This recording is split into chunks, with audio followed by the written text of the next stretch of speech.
Can I do the Pledge of Allegiance?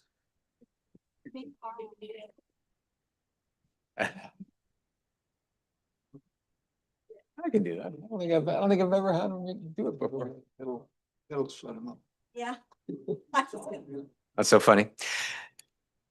Good evening, ladies and gentlemen. It's 5 o'clock. Why don't we stand for the, and Carl, could you lead us, please? I pledge allegiance to the flag of the United States of America and to the republic for which it stands, one nation, under God, indivisible, with liberty and justice for all. Thank you so much, Carl. Moving on to item number 1, roll call. Nancy, could you conduct the roll call, please? Yes, sir.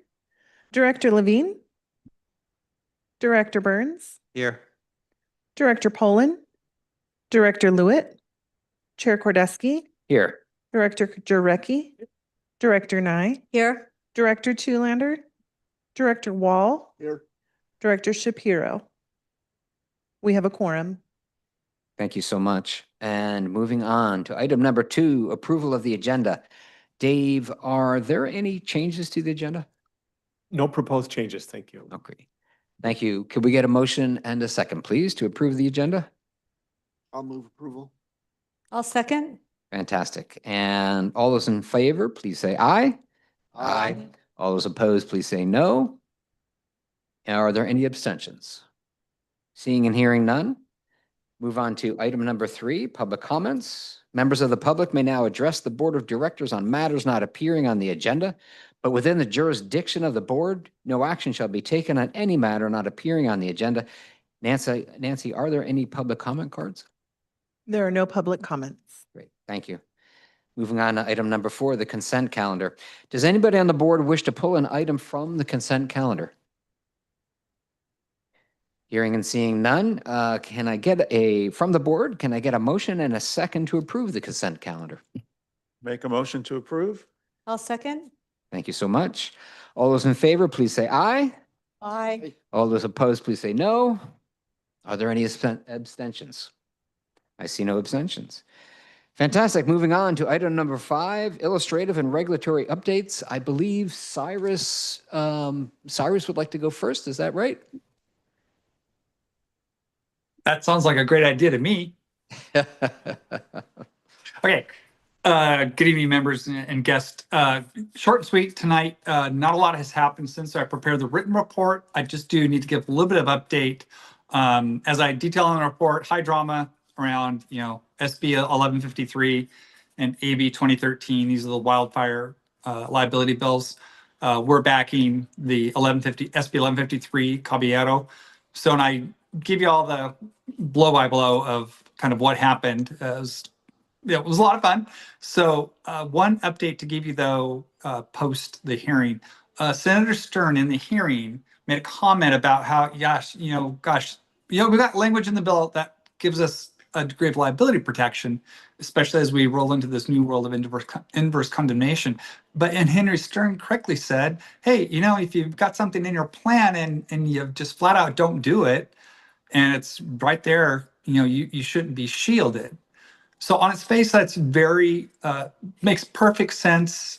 He's got a point, but putting that into action is proving to be really difficult. I've been kind of thinking about it off and on all weekend.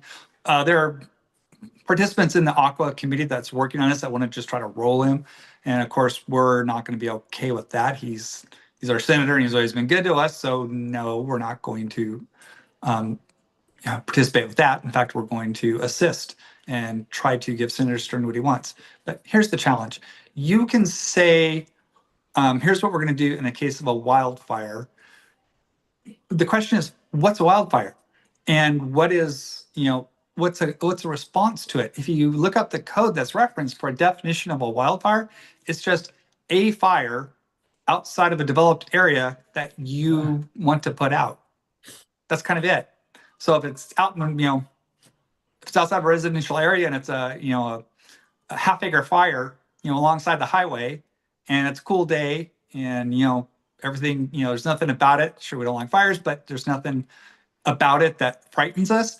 Okay, well, we don't want to be, locked into some provision that says, we have to, in order to protect ourselves, we have to like execute our full, wildfire protocol, every time there's a little bit of smoke in the air. So it's satisfying Senator Stern's reasonable point, yet writing it in such a way that we are not locked into, wasted efforts or ill-advised efforts, just to avoid liability. We have to somehow write this so it's understood that discretion needs to be exercised, and there has to be an appropriate response based on the circumstances. If it's a 1 acre fire and we have, Santa Ana's blowing and it's, 100 degrees, okay, scramble the fighters. But it's circumstantial, and we need the ability to exercise judgment. So that's what we're struggling with right now. I haven't heard yet. I think we're going to have a meeting with the Aqua Group this week, one of the days this week while everyone's in town, and we'll see how it goes. But yeah, we're not gonna sign off on any efforts to roll Senator Stern, who's always there for us. So that's the update I have about, beyond what's already in my written report. I think we have Laura on board. She's got the governor's race is heating up. And so there she is. I'd like her to chime in and give us what's going on. Thanks, Cyrus. Good evening. Laura Bennett reporting from the political side a little bit today. As noted in the written report that I provided last week, the governor's race has been reshaped after Swalwell suspended his campaign amid misconduct allegations. Since that, it's only been a mere week, and we've learned that Becerra has risen to the top, raising $2.3 million, and with an average contribution of $42. When between January and beginning of April, he only raised about $280,000. In addition, a new poll just released about 4 days ago, one funded by the CDP, finds Becerra and Hilton tied at 18 to approximately 19%, equally tied. Bianco's now at 14 and Tom Steyer at 12%, or vice versa, depending on the poll you're reading. Porter and Mahan are at 8 and 7% respectively, so they continue to trail. In addition, Assemblymember Speaker Rivas has endorsed Becerra, and gubernatorial candidate Betty Yee has dropped out of the race, putting her support behind Tom Steyer. Although ballots are already being received by voters at your house, you've probably received yours already, we will likely see more movement prior to Election Day on June 2nd, including a few more candidates dropping out of the race. Wow, thank you, Laura. I do want to point out that I picked Becerra way back in December. Of course, I thought he tanked, but I'm so glad he's coming back, but he was my guy in December. Well, maybe you'll win this race, Cyrus. Well, he is my personal friend, so I hope so. Joke, that's a joke. He's time. All right, any questions or comments for Cyrus or Laura? Cyrus, it's Gary. Can you tell us a little bit more about SB 872, where it talks about subsidence and it went to the suspense file, which I read this year, you explained.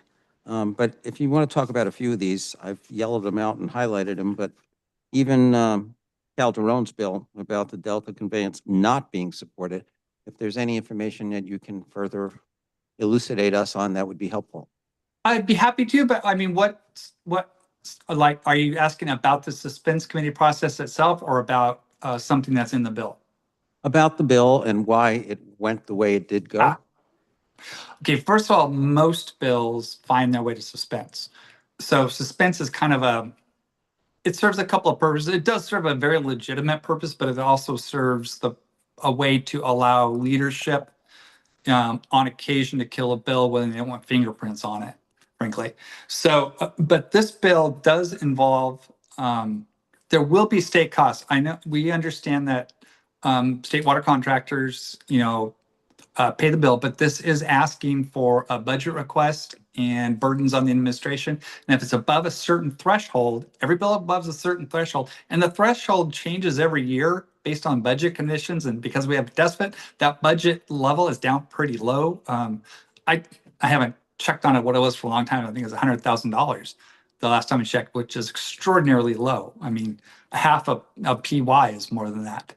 So for that reason and for those costs, 872 is sent to the suspense file. This is not at all shocking. We could have predicted it the day we introduced the bill.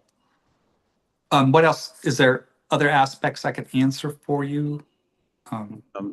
Why did the Calderon bill not include anything for the Delta conveyance?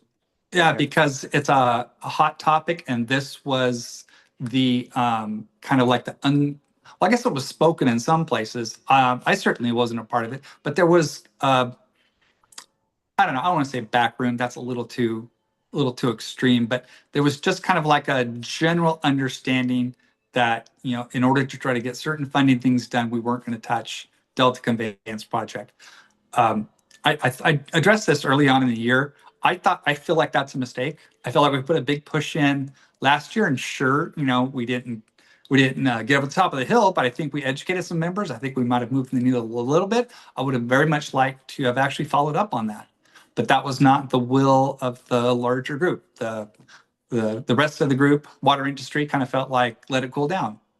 Again, I don't see the logic of that decision, but that decision's above my pay grade, and that's the way these bills went. Well, I know it has something to do with the leadership in the House, in the Capitol. And I was just going to ask, do we know where any of the governor candidates stand on that particular situation that would be positive for us?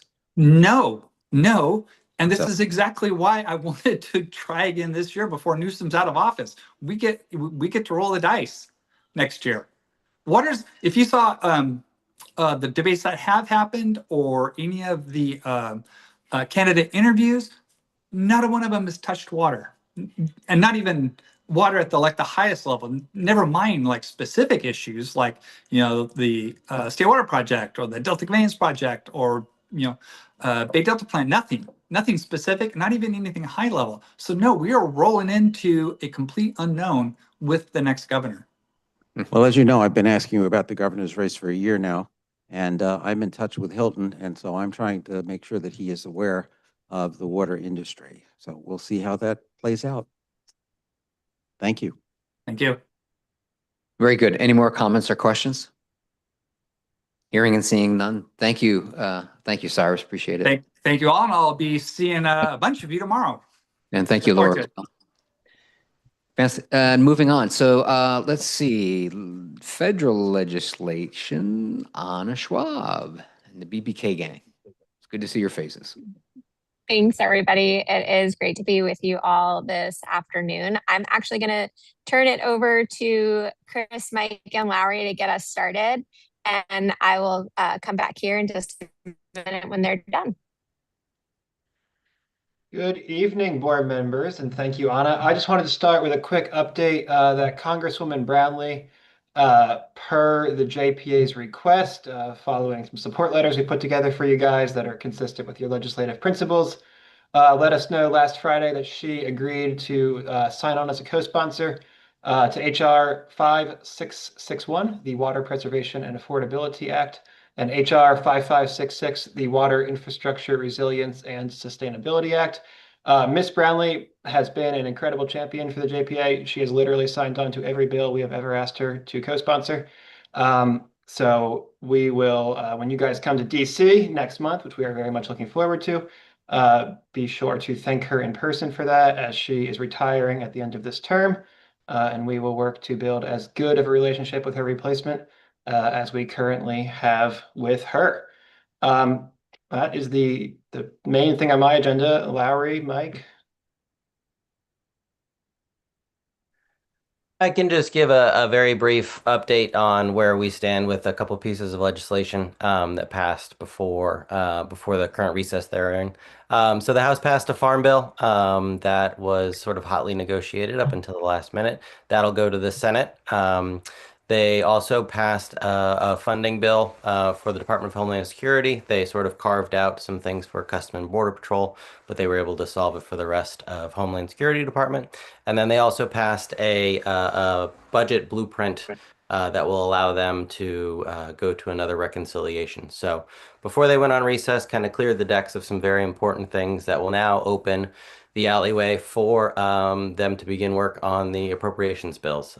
Members have begun submitting their requests and their appropriations language. Markups for interior and environment and energy and water will be happening in the middle of May, and I would expect floor action on those probably in June and July if all goes to plan. So that was just a very brief update. Thank you, Mike. Certainly.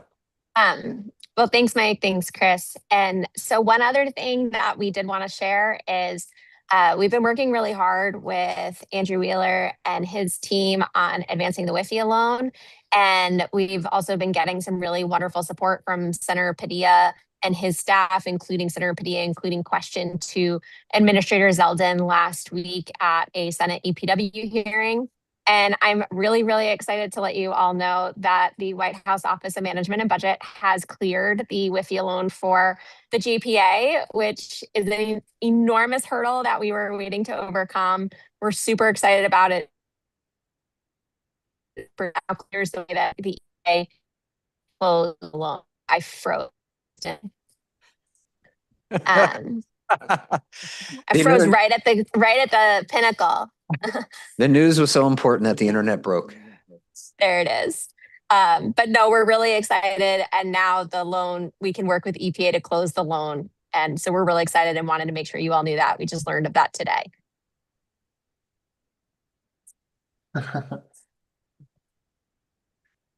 That is amazing. I saw you smiley over there and I thought, man, this better be good. Awesome. Thank you so much, Anna. Wow. Any comments or questions for Anna or Chris or Mike or Lowry? Yeah, just good job, man. That is just amazing. Yeah. Wow, worth every penny. All right.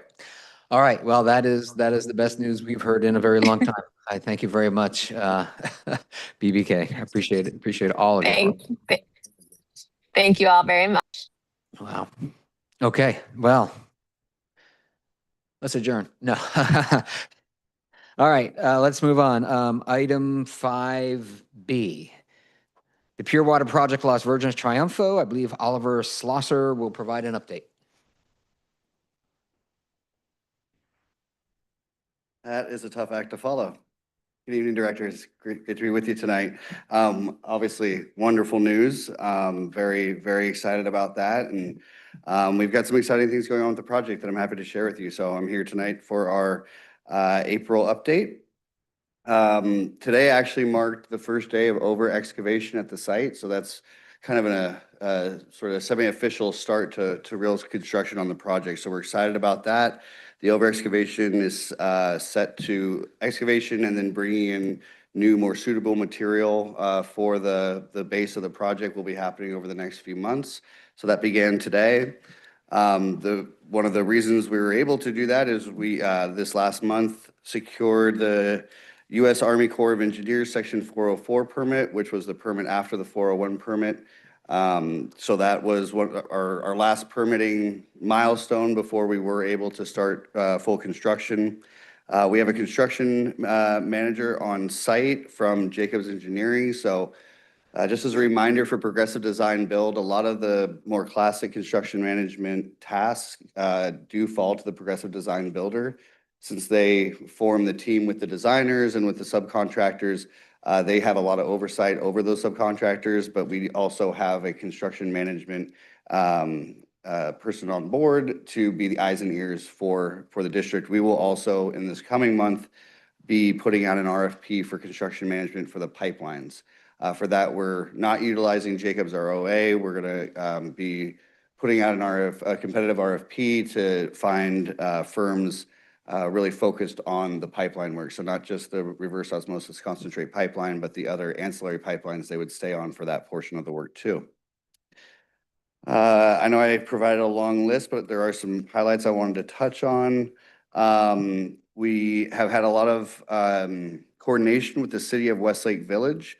I will actually be back in front of the city council on the 13th, going back to present our restriping plan. So our restriping plan and project encroachment permit. So the restriping plan allows us to utilize street parking for construction vehicles and for staff along Agoura Road.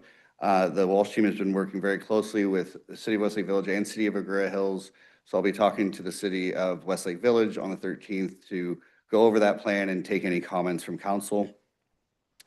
We also completed or are in the process of making the payment to the Peterson Ranch mitigation site. So the agreement for that has been executed. We're making that payment, so that will take care of our mitigation, the additional mitigation that was requested from us. And then we are also finalizing agreements for the Sweetwater Canyon site in Malibu with Tree People. I already mentioned that we submitted that encroachment permit application. Just want to really give a thank you to the cities of Agoura Hills and Westlake Village. They've been coordinating their comments together, so it really makes the process a little bit easier for us. We don't have competing comments, and we're able to address all those things at once. We've also moved forward the local resource program with Metropolitan Water District. So as a reminder, this is a program that will give rebates for the water once we are producing that. So we've had a lot of back and forth over the last year for some of the terms in that agreement. But as of now, that is going through approvals within Metropolitan. Once those approvals and signatures are done, then it will come to us for execution. So that is in process, and we're hoping to see that in the next few weeks. From the construction standpoint, the work that Walsh has been doing leading up to the mass excavation is geotechnical testing for the soil nail wall. So the retaining wall at the back of the site behind the building is relatively large. It's secured through soil nails. So we did a lot of geotech during the planning phase, but now that we're in construction, there's additional testing and it's called pool tests to make sure that those are sticking. Some of those early tests were not what we wanted to see, but Walsh kept at it and we were able to maintain that soil nail wall construction method. They were starting to maybe look at some other construction methods, but we're able to stay with that soil nail wall. So that was good. And, as a testament to the benefits of progressive design and build for the JPA, this was something that was in their contingency item, not in our allowance. So the extra testing and the extra time taken to implement that does come at an extra cost, but because we paid for that risk up front, it's a cost that will be absorbed by the Walsh team and ultimately savings for the JPA. We also went through interior finishes at the Advanced Water Purification Facility. If anybody is in the building, we have some of those finishes on the second floor counter, but we've been working closely with the interior design teams for things like the countertops, the flooring, the cabinetry, how the inside of that building will ultimately look. So we've been getting feedback from staff at Tapia, Westlake filtration plant, really what has worked in our other facilities and incorporating that into the final interior design for the building. This upcoming month, I'll be spending a lot more time on site. We have the owner's trailer has been moved in. So there's some desks for our staff as well as our construction manager. And so they're actually setting up furniture in that now. So it'll be a lot more time on site as they move through that mass over excavation and other tasks. So really moving into construction, but of course not losing sight of the design of the ancillary pipelines. So it's a lot. With that, I'll open it up for questions, but very exciting times for the project and a lot of great successes in addition to WIFIA, which is really great news. Yeah, that is great news. Thank you. I actually have a couple of questions. So that's a temporary storage structure, right? Going up over the concrete pad? The warehouse, yes. Yeah. So that's for on-site storage of materials, but that will be disassembled and that will eventually be part of the restoration area. I think we are in conversations with Walsh to see if we may be able to utilize the structure itself at one of our other facilities after the fact, but it won't be on that site after the construction. Okay. And that's going to be covered with, I don't know, fabric or something? Yeah, and it'll be climate controlled as well, especially hot summers, making sure that all that material is safely stored. Oh, wow. Okay, great. Any other comments or questions? Yeah. Hi, Oliver. Thanks for the update. I've been working with Metropolitan with the LRP. So it's kind of like the WIFIA and the state revolving funds money. Until you get the money, you don't have the money. But this one, we're actually not going to get the money. It'll just be a rebate for our use and when the plant opens. It is, and that's one of the things that we've been working out to finalize this agreement is also making sure that the different expenses that we will incur creating this water, such as existing O&M staff, that is able to be applied. At the end of the day, the cost of the water is high enough that we don't have any concerns that we'll be able to fully utilize the rebate. But we wanted to work out some of those last minute terms before we executed it. Yeah, so I'm pushing on my end also. My question is, when do we talk about the area about where we're gonna have hopefully place for the bike riders to visit and drink water, and when does that occur? So we have a concept right now that the city of Agoura Hills was pretty comfortable with. I could certainly add it into my next update, but essentially we wanted to balance the fact that that west end of the site is going to be a mitigation area for oak trees, Ojai navaricia, other rare plants that we're mitigating for, but also provide a public benefit. One of the early concepts that we looked at was full parking and really almost a park with like viewing stations, bird viewing stations.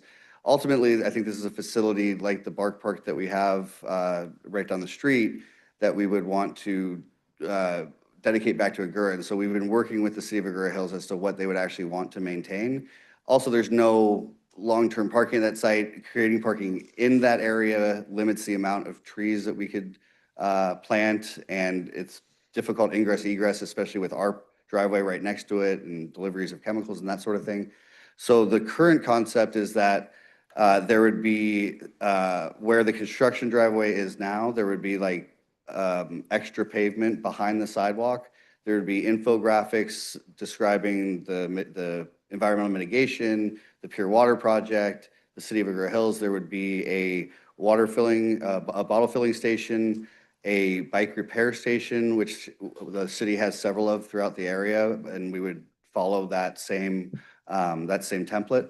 But relatively, I don't want to say bare bones, but really like focused right off of the sidewalk and not leading into the site, because we don't want to encourage hikers into that area and that sort of thing. So it would be an area where bicyclists could have a rest and fill a water, fix their bike, enjoy the oak woodland that we're creating. And that's, so I could bring in some renderings that we have at the next update. Yeah. Yeah. Thank you for that. I just want to make sure that we have input on this board, not just to outsource it to Agoura Hills, even though they'll be maintaining it. And we want to have our input as well. And I just want to make sure there's going to be shade for the, and I don't envision any cars. I don't think it's the right place to put cars. I think it's dangerous to park and to go in. And I'm just saying for walkers and bicyclists to be able to pull over, get some water. The cars don't need water either. The people walking and bikes probably might. So give them water and some shade is all I've been asking for since Where it's the located, inception.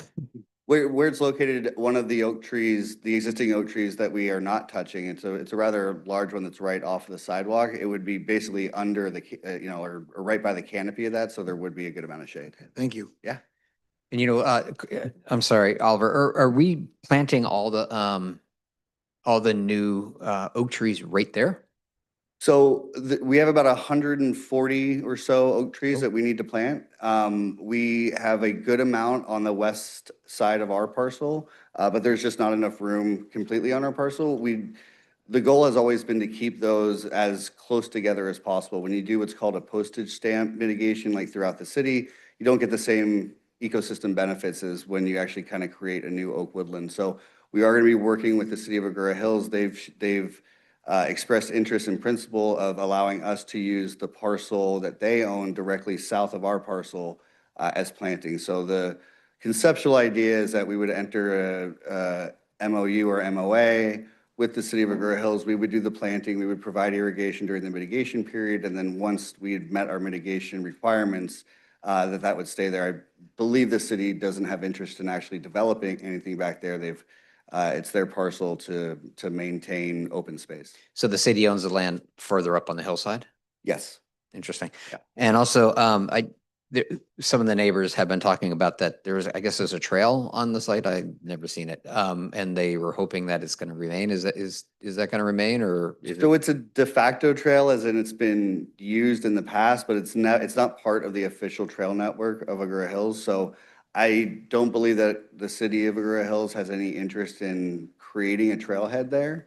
Also with these rare plants, especially something like Ojai Navarisha, it's very easy to trample over something like that and not know that you're doing it. So we would maintain access on what is that de facto trail for the city of Agoura Hills and other property owners who need, that would be essentially the new easement through the property for those back properties. But we are not going to create a trailhead or maintain a trail there. We'd like to have it be dedicated to the environmental mitigation. Yeah, so it's a use trail that's there, just people walking through. It's just been used because it's an empty lot. to Yeah. be It's perfectly not a honest. hiking trail. It kind of goes straight up. It's real rigorous. It's not safe. Oh, yeah, okay. It's just not a real trail. Yeah, there is a trail that goes along the hillside behind, like farther up the hill, and there's other entrances to that trail site. I believe there's actually one at the city hall. But yeah, the entrance through our property has never been an official trailhead, and because of the mitigation we're doing there, we don't intend to make it one. And where did that trailhead, where did people start on that?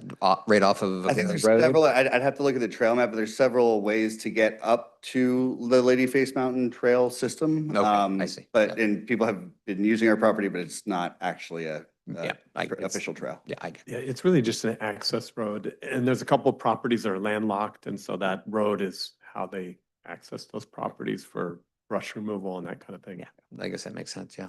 Are there any other questions or comments? Yeah.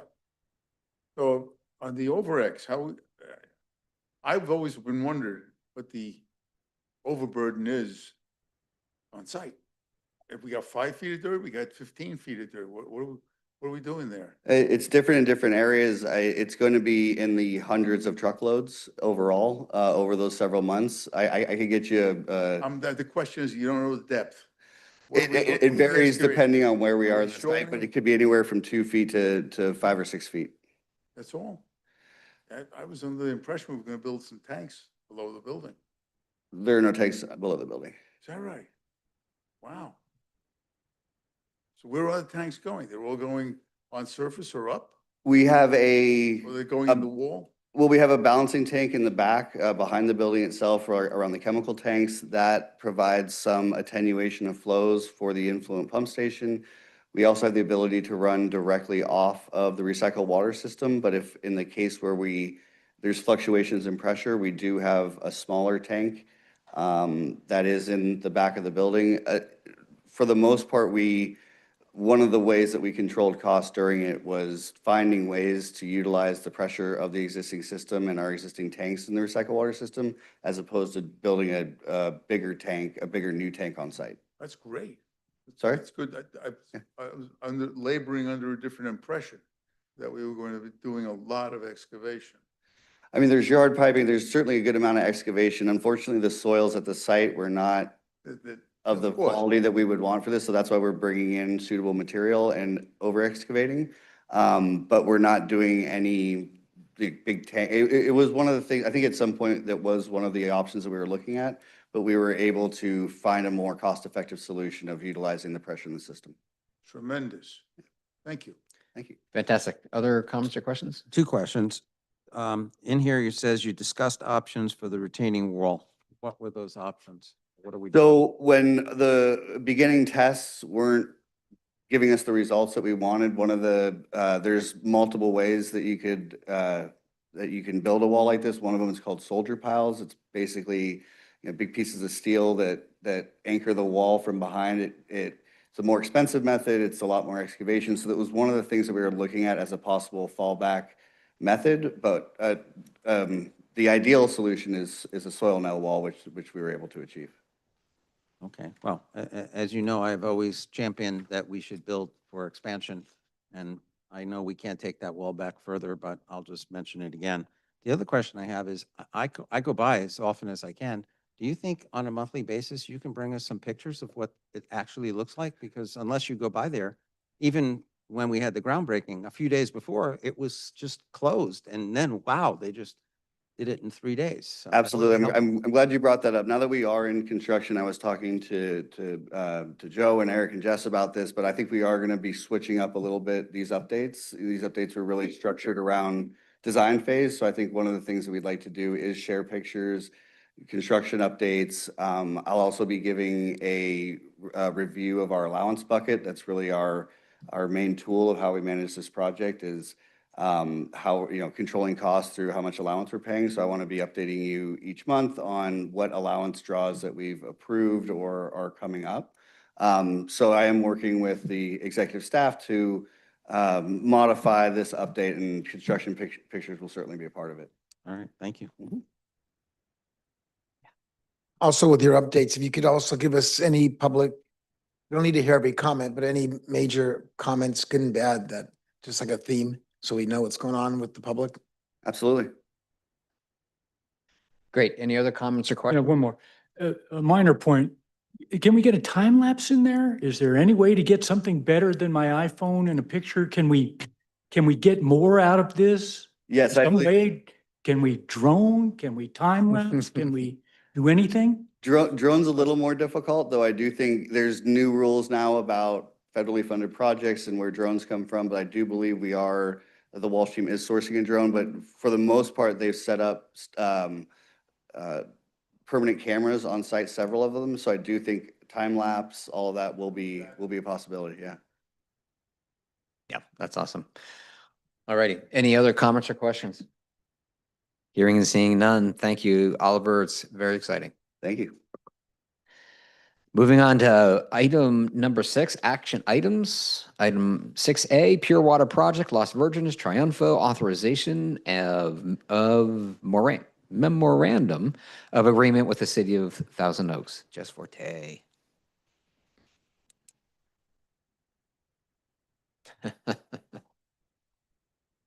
Tonight, I'm here to recommend that we enter into an agreement with the City of Thousand Oaks, memorandum of agreement, to install the reverse osmosis concentrate line across their city. Our ROC line, our reverse osmosis concentrate line, excuse me, will cross about 12 miles of Thousand Oaks. So it's a big project in their city.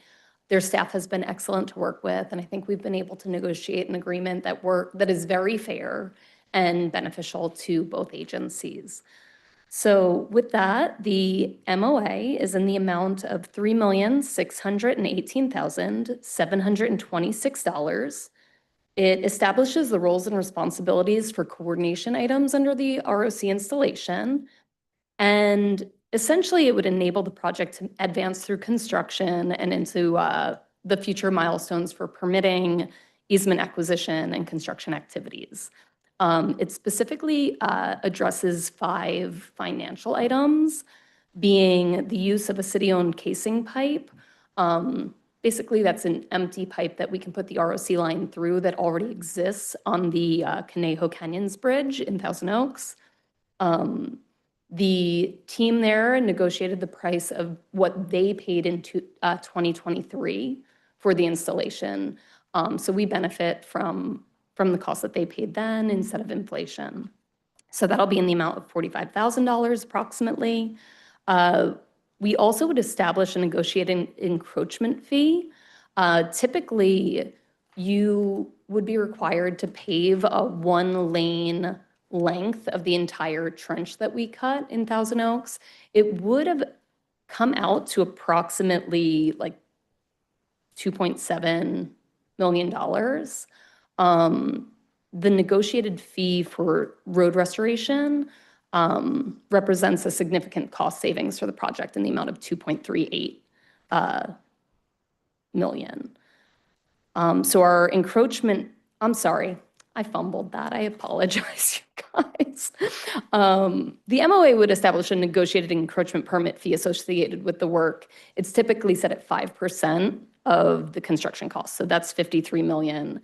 The resulting encroachment permit fee would have been $2.65 million.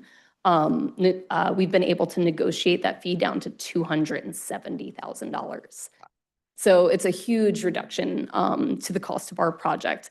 that's in the amount of, the savings is in the amount of about $2.4 million. And I think that that just represents Thousand Oaks' commitment to keeping future rates of water low. So they've been wonderful. We also are responsible for the cost of pavement restoration. So I'm sorry, I was conflating those two, in the amount of $3,884,000. We had done an internal estimate, assuming about $55 per square yard for grind and overlay. That construction estimate would have been about 3.7. So the request by Thousand Oaks for the 3.88 seemed really fair, considering we wouldn't be paying for the design, construction management, or inspection of that paving. So that's our third item. The fourth is actually a construction cost reduction, or not cost reduction, but a cost to the city of Thousand Oaks for the installation of a fiber optic conduit as part of the construction. So they'll have future communications cable that go in with the same trench. Thousand Oaks will pay $311,000 for that work. That includes a contingency. So at the end of construction, if we haven't expended that, we will return the balance of that contingency to Thousand Oaks. And last, the city waived the valuation requirements for a joint easement that will establish over their property. Typically, if you are establishing an easement over private land, you have to value that land and then purchase it. In interagency coordination, there can be like a single dollar or complete waive of that fee. So Thousand Oaks also agreed to that to establish this agreement. So I think, again, it's very fair, and I think it really benefits our agency. So with that, I'll take any questions. Wow, that's great. Yeah, so why don't we do this? Before we do any questions, why don't we have a motion and a second to to accept the report? Yeah, I'll move that we authorize the administrating agent to execute the memorandum of agreement with the city of Thousand Oaks. Awesome. Any comments or questions for Jess? So the waiving of the fee, getting an easement across their open space, wonderful thing. I was understanding the city was very interested in this piece of pipe because it'll benefit, it has a significant economic benefit in the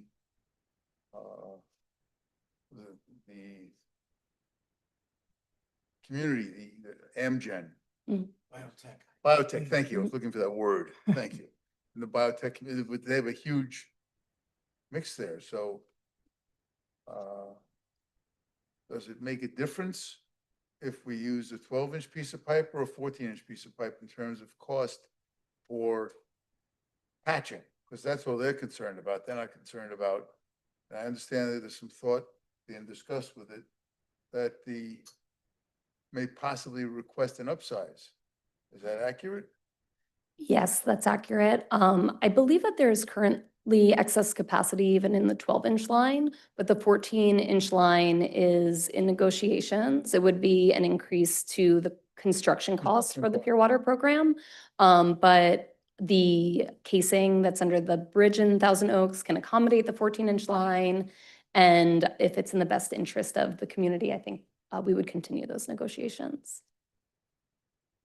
Yeah, I got one.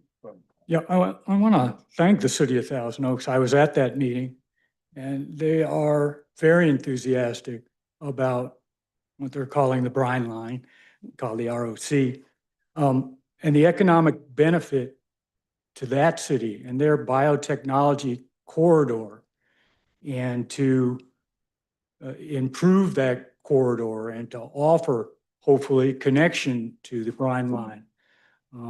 Currently, Amgen trucks their brine, and it's a lot of trucks, and it's expensive to do it that way. And offering this up to other biotechnology industries in this area, it's an economic benefit, not just for Thousand Oaks, for everybody, including the brine line, through that 12 miles, 15 miles. It may not just stop there down Rancho Caneo. It can be other places as well. And if there's a possibility of moving it from 12 inches to 14 inches going forward, it's turning out to be a major economic big deal. And I hope that we can reach an agreement with Thousand Oaks and the cost is where we want it to get it from 12 inches to 14 inches. Yeah, it just makes sense, right? If you're going to put a pipe in the ground to make it oversize it, just in case, right? Yep. Any other comments or questions? Hearing and seeing none. All those in favor, please say aye. Aye. All those against say no. Are there any abstentions? Hearing and seeing none, it passes. Thank you, Jess. Moving on to item 6B, Rancho Las Virgenes Farm Spray Fields Repurposing Study Authorization. Joe McDermott. Thank you, Chair Kordesky, board members. Bear with me for 1 second here while I share my screen.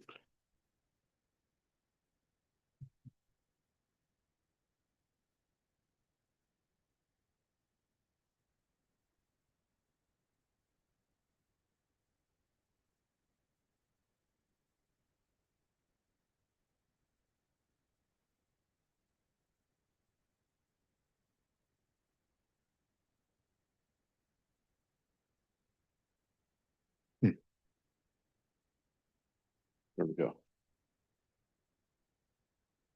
So I got that up.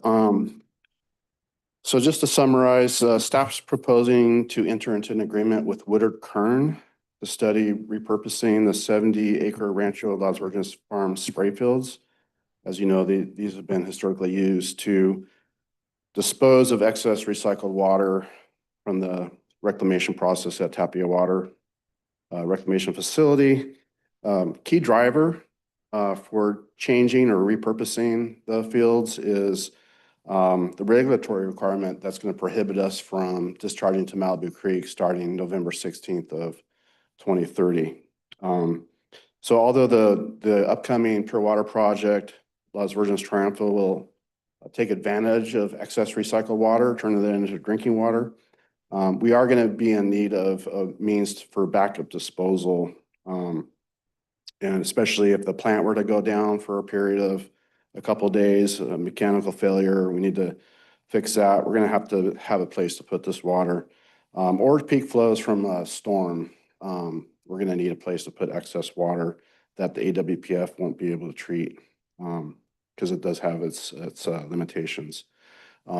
We do have backup right now, 005, which is on the other side of Calabasas Grade, down in Calabasas. There are limitations to how much we could put into 005 discharge, which ends up in the LA River. Kind of depends on a number of factors, including if there's a storm event and that capacity is already being taken up by runoff, then we're limited with that. If the AWPF goes down, we could actually use the ROC, reverse osmosis concentrate pipeline, to dispose of reclaimed water as well when the AWPF isn't running. But we really need is another kind of third backup, which is the spray fields. The problem with the spray fields is if they're already saturated, if the fields are already saturated, so you have a monsoon that comes in August, saturates the fields, and then you try to use them for disposal, the water will just run off and go straight back into Malibu Creek, and then you could run into fines and that kind of thing with regional board. So the thought is to really look at repurposing the fields and seeing what we could do with them to help us with this disposal issue and avoid fines in the future. This picture that I have up right now, this is just an aerial view of the spray fields. On the right-hand side is kind of the more northern fields over by Rancho Las Virgenes composting facility, the farms. And then you have the southerly fields that are close along the Las Virgenes Road right there. This is actually let me go back. If you're standing over to the just north of field 9, and then looking kind of in the east southeast direction, then this is kind of the view that you would see here. It's kind of it's a very gentle slope, so not a lot of slope to it. So the thought is we could look at, you know, a reservoir, in-ground reservoir like we have with Res 2 right behind headquarters right here, or a couple of those, maybe smaller versions, maybe one that's larger. But the other possibility is look at terraced ponds, detention ponds, or balancing ponds. And so earlier today, I was thinking, well, y'all may not know what I'm talking about when I talk about terraced ponds. So the inspiration there is this is rice paddies in Indonesia. You'll see a lot of this in the terrain over there because just a lot of steeper hills that they figured out a way to, even with the hills, they could take advantage of doing some grading and getting retention in here for that purpose. I played around with AI a little bit today. So the image on the left is basically the same picture I showed you earlier. And then the one on the right would be kind of like a terrace pond or terrace pond situation. So this study will really look at all different options. I think we're looking at a total of 4 options and then kind of whittle it down to what will be probably the most feasible to do. And of course, we'll come back to the board in about a year and share that with you, the results of the study. So that's really it in a nutshell. The recommendation is to authorize the administrating agent, general manager to execute a professional services agreement with Woodard and Kern in the amount of $307,458 to complete the Rancho Las Virgenes Farm Spray Fields repurposing study. Great. Thank you, Joe. And before we ask Joe any questions or make any comments, can we get can I ask the board for a motion and a second? I'll make the motion. And I'll second it. All right. Any questions or comments for Joe? Chair. Joe, I don't know, Joe. Where's 4, 3, 2, and 1 on your map in the front? 4, 3, 2, and 1. Okay. Yeah, so those are the ones that are covered now by the solar panels. Oh, okay. And the terrace beds, would that be more beneficial for wildlife? Would we get more birds, animals, and whatnot, rather than a grass field having some amount of water? Well, it could, obviously it could be. So that is part of the study, is take a look at if there's co-benefits to this, and there is a potential of acquiring grant funds, significant grant funds, if we identify that as something that we could accomplish and it meets the JPA's interest as far as what we're trying to do. So we can't start using the land for something other than wastewater related purposes. There's some issues we run into with some deed restrictions on the land. So, but it is something we want to look at, kind of not leaving any stones unturned, and look at potential co-benefit, like a community benefit, a public benefit, wildlife habitat benefit. There's always concern though of creating a permanent wetland, which could end up problematic for us. So if we did something, it'd be probably more a seasonal type thing. I know the birds would probably love it. Yeah. So and actually they're looking at least in the perimeter, looking at space for tree mitigation as well. Thank you. Creating pickleball courts is out of the question. What's that? I said creating pickleball courts is totally out of the question. Pretty much, yeah. Jay? Yeah, thank you. This is really exciting. I've been waiting a long time for this. And 2 things. One is if we could just tell Woodward and Kern that right now when you drive by, it looks like most people don't know what it is and kind of want to keep it that way. So if there's any way to block it from the drive in Malibu Canyons, doesn't look like, those rice paddies look like the hill would have to be kind of dug out and people would drive by and it would look like we're developing in the canyon. So anything that would look like a less of a footprint, with also holding the most amount of water, because we don't know, we may need more water than we ever think. And we don't have enough water, that's one thing, but if we have too much water, we wish we would have had more storage for water. And then the third thing is, I know about the deed restrictions, but if there's any way you could look into a public benefit and maybe instead of the animals, but for humans, like I'm picturing a walking path so people could pull in there in their car. If it was safe to do so and just have a beautiful place to, it's one of the most beautiful places out here, just to take a walk around, another resource for our community. So that's a possibility. That is part of the scope, is for them to look at those potential co-benefits for sure. Thanks. Len, So you're talking about, the district posted a request for proposal on January 8th. In the third paragraph on the second one, page 126, is an item, the calibration, including flow monitoring as needed within the sewer system and report preparation. Is that an open-ended amount of work? How much work are we talking about? What's going on there? So the other side benefit, I really, the driver for this is the disposal, but another reason to do this study is looking at these ponds or a reservoir or a combination of ponds and reservoir, is to balance the system. And if we do have excess flow, put it in these ponds and then return it back into the system that we could then send up to the advanced water treatment plant. This would have to be tertiary water that would go in there to begin with. Yes, Yeah, treated, okay. it's treated a Title 22 reclaimed water that goes in there. One of the things they're gonna look at is returning the water either into the sewer and then retreating it at Tapia. Does that make sense? Or do we try to get it straight back into the Title 22 system without having to return it to Tapia? Which would probably require some kind of, filtering out any algae or something. I was just wondering, was this a open-ended cost item? That's what was driving cost item. I was wondering, is that, how's that, how are you figuring? Well, so one of the reasons why we're going with Woodard Kearns, because they're familiar with our hydraulic model on our reclaim system. And so there's a lot of cost benefits to sticking with them to help us with that effort. So I don't think it's open-ended. I think that they need to do what they need to do to get a handle on the different demands on the system and the capacity and all that stuff to really make a good It's a recommendation. complex project, there's no question about it. Then I was looking at the hydraulic model update.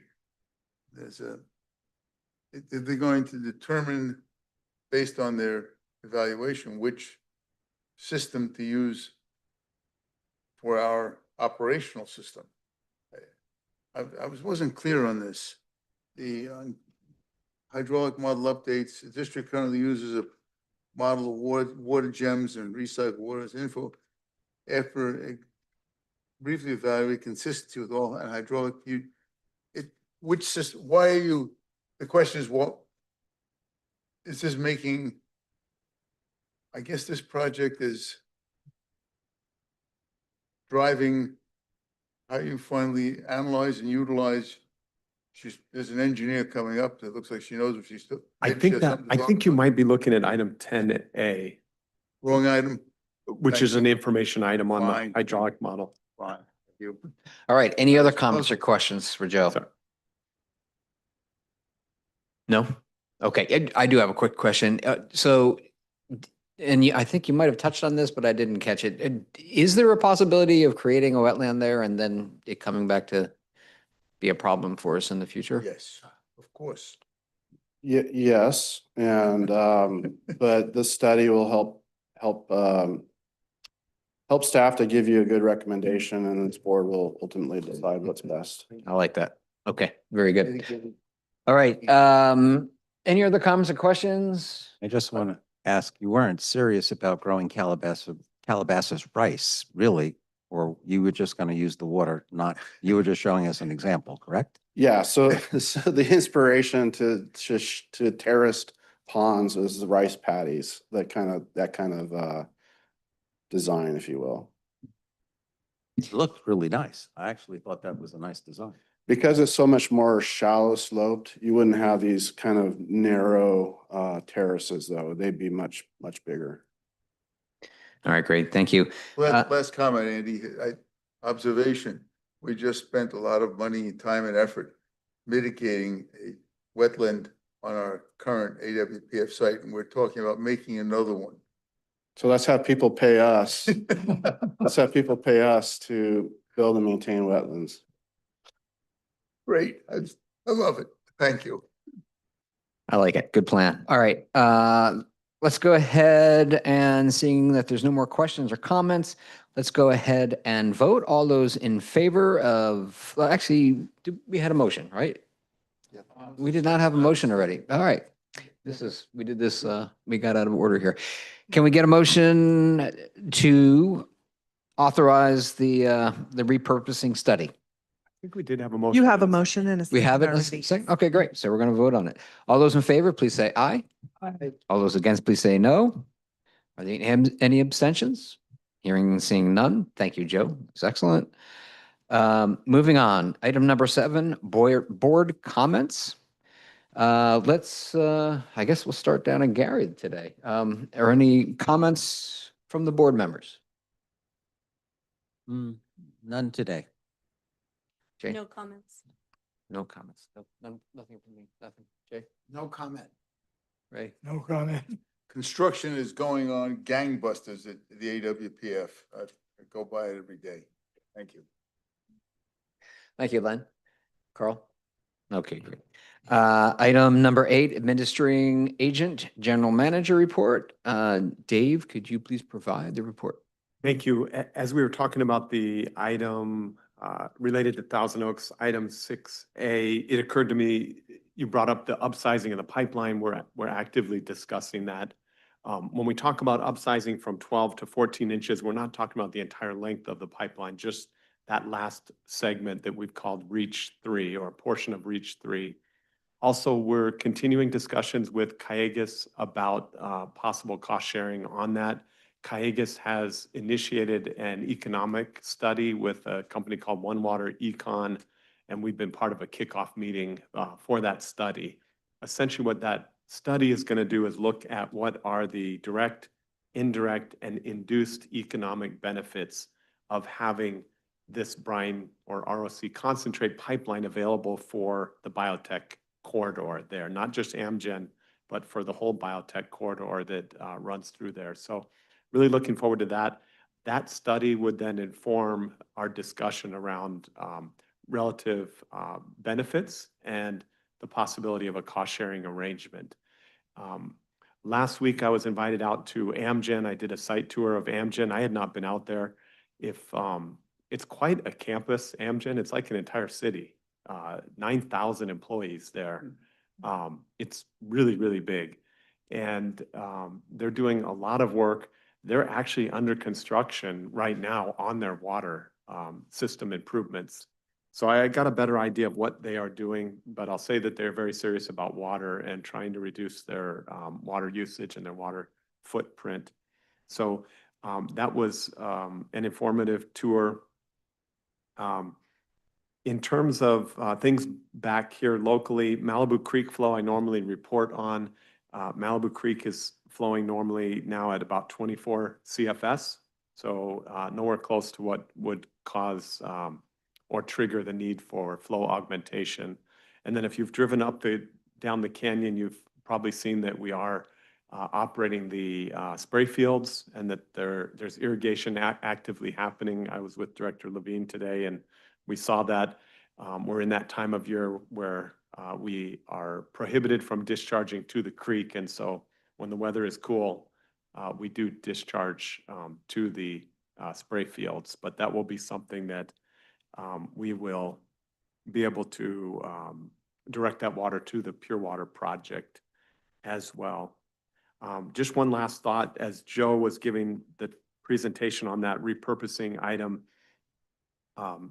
also something that will be a benefit of that is we've carried for many years a permit that allows us to inject sludge in the fields there. That's something that we're not proposing to do ever again. And it's a fair cost that we've maintained that permit for many, many years, and it's about $125,000 a year. So one of the other benefits is to really retire that permit, recognizing it's not something that we're anticipating doing in the future. So that concludes my report. I'm available to take questions if you have any. Any comments or questions for Dave? No, there's not such thing as a dumb question. So I have two dumb questions. One is the sludge that we're injecting, we have obviously a use for it. We can just put it in like we're doing now with the rest of our sludge. Yeah, it's used, it's all directed to the composting facility. Yeah. And then the other dumb question is with the water, that when we talked to the regulators originally, we never envisioned having biotech cooling tower water to go into our pipes. But I just want to make sure, I'm sure you've already checked this out, but I want to make sure that the regulators are okay with this source water going into our brine line and into the ocean. Yes, so we have looked at that. There are regulatory limits that kind of govern all the parameters, and it is something that we've looked at. I will say, when we get serious about this, we will want to look at the actual chemical makeup of the water. And I'm less worried that it's going to comply with the standards and just more worried a little bit about a compatibility issue, so that when the two different waters mix, that we don't have a problem. Because and finding out both of those answers before we go too far along, because our number one goal is to dispose of this water to make more water. Yeah. And any benefits we can do, we love, but if it's going to stop our goal, then, may not be such a great thing. Right. When was the last time we inject sludge? It's been a very long time. I would venture to say it's been more than 20 years. Wow. The composting facility was built in 1994. So it's been since then. For a while there was, When you figure 96, 97, you're still 20 odd years. yeah. And, for years, Exactly. I was thinking, I wasn't going to bring that up. Thank you. we had a dozer out there that actually was or a tractor that was used for that purpose. I haven't seen it recently, but it was out there for many years. But I think I told, Rusty, maybe? I told Director Kordesky, I think it belongs in a museum. Great, thank you. Any other- So the approach is extremely conservative. We waited 20 years. Yeah, I think we can retire that. Yeah, and our primary sludge handling practice is to process it at Rancho. We do have occasion when Rancho is out of operation for whatever reason, sometimes doing truck it. maintenance, but then we dewater and haul the Yeah. dewatered biosolids. So the practice of sludge injection is, it's like typing on a typewriter. Thank you. All right. Any other comments or questions? All right. I have one. So I know Cyrus mentioned fire defensiveness, and it's been a topic in our city of Agora Hills lately. And I know we have I believe we have a study that we're doing now for the entire JPA for defensive fire defense. Do you know where we are with that, or? I do. In fact, I should have reported on that. I did. So following the Palisades fire, we hired a consulting firm, Dudek, to do an investigation and a site assessment of every LVMWD and JPA property to look at vulnerabilities and fire hardening. And Jim Korkis is leading that effort. I spoke with him earlier today and actually learned that all of those site assessments have actually been done, the field site reviews, and they're actually processing that information. We expect to have a final report in late summer or early fall. And we'll bring that report back to the board, and then what we'll begin doing is prioritizing implementing those measures. Excellent. Excellent. Thank you. Thanks, Jim. All right, moving on to item number 9, future agenda items. Does anybody on the board wish to request a future agenda item? Hearing and seeing none. Information items. Does anybody on the board have any questions or comments regarding the information items? So I can come back to that item 10, was it 10A? I was wondering, yeah, hydraulic model development. So we have a hydraulic model, but it's an old one. Is that the idea? And it's only 20 years old? Why do we need a new one?